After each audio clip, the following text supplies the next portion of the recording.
अपने पति को बातों में बहलाना काम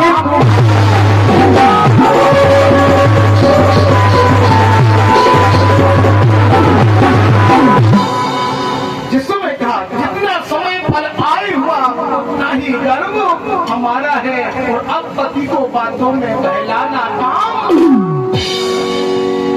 फल का भी फल दिखला दूंगी और समय आने पर पुत्र रतन में दिलवा दूंगी।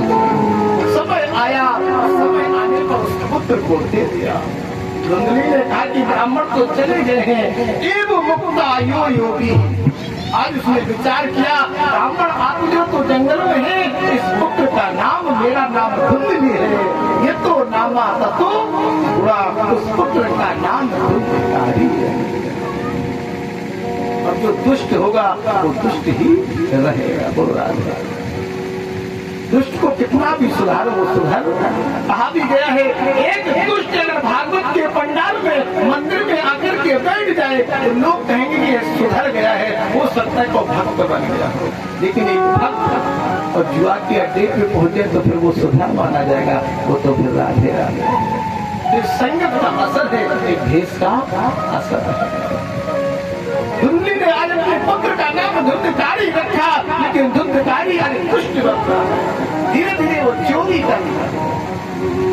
करने के बाद आज धुंधकारी ने क्या लीला को करते करुणे कुटिलाताश सांख्य चारुरोध। आज वो पुतला कलह प्रिया नारी धुंधली ने अपने पुत्र को चोरी करना इतना चोरी कि आज वो मंदिरों में चोरी कर रहा है, घरों में चोरी मधुरा का पान कर रहा है। तो जब ऐसा लीला किया तो आज भाव बदल गया।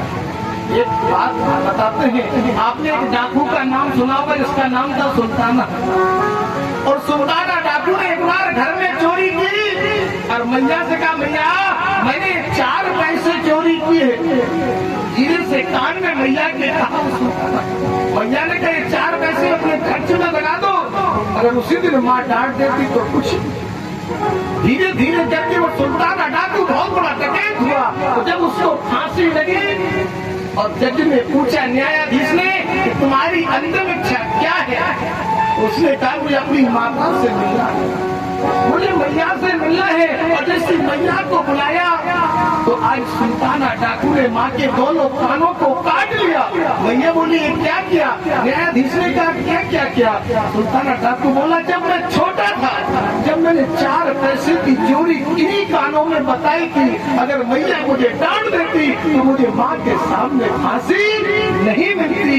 आज वही धुंधली के सामने धुंधकारी आज छल बन गया है, दुष्ट बन गया है, क्योंकि ये माँ प्रथम गुरु है। बालक की गुरु कौन है? माँ ही प्रथम गुरु है, जो पिता का भी ज्ञान कराती है और परिवार का भी ज्ञान कराती है। वो माँ है जो बता सकती है तुम्हारा पिता। आज धुंधकारी इतना बड़ा खल बन गया, चोरी कर रहा है। एक दिन वैश्याओं की संगति में आकर के वैश्याओं ने कहा कि तुम्हें अगर माँ प्यारी है तो मुझसे दूर हो जाओ, और अगर हम प्यारे हैं तो माँ का शीश काट के लाओ।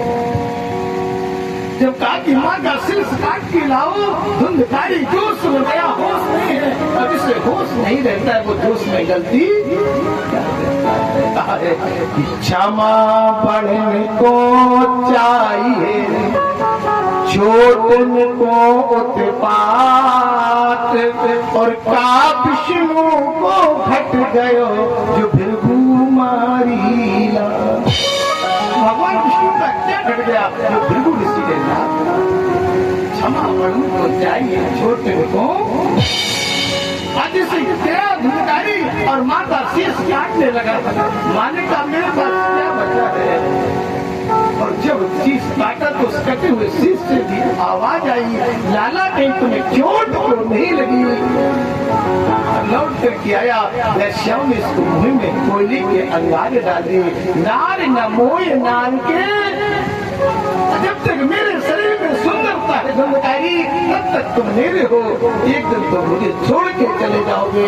तो आज उस माँ के शीश काटने की सजा तुम वैश्यों ने इसको मार दिया। ये जाकर के आज महाकाल बन गया, बहुत बड़ा प्रीत बना।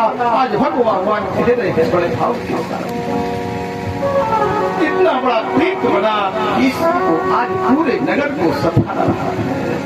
धन्या भगवती वार्ता प्रीत पीड़ा विनाशिनी, सप्तो हपि तथा धन्यम कृष्ण लोक फलम। जो कृष्ण के लोक की प्राप्ति कराने वाली, वैकुंठ धाम को पहुंचाने वाली है, वो यही भागवत कथा है। इस समय ऐसा आज तो धुंधकारी पूरे नगर में अपनी लीला को कर रहा है, पूरे नगर में ऐसे भाव को प्रकट करा है, संत भगवान का दर्शन हो रहा है।